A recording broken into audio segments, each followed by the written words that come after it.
రవీంద్రనాథ్ రెడ్డి గారు నిన్న ఇదే అవినాష్ రెడ్డి గారిని పక్కన కూర్చోబెట్టుకుని సాక్ష్యాలు గంగిరెడ్డి తుడిచేస్తుంటే అవినాష్ రెడ్డి గారు అమాయకంగా నించొని చూస్తున్నారట.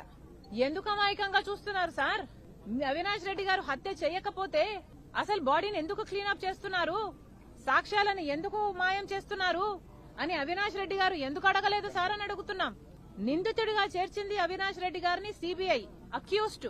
ఇలాంటి అక్యూజ్డ్ ని మీరు పక్కన పెట్టుకుని సాక్ష్యాలు తుడిచేస్తుంటే అవినాష్ రెడ్డి అమాయకంగా పక్కన నించున్నాడు అని మీరు చెప్తున్నారు అంటే మీరు అవినాష్ రెడ్డి హత్య చేశారు, అందుకే సాక్ష్యాలు తుడిచేస్తుంటే అవినాష్ రెడ్డి పక్కన నించొని చూస్తున్నాడు అని మీరే చెప్తున్నారు కదా.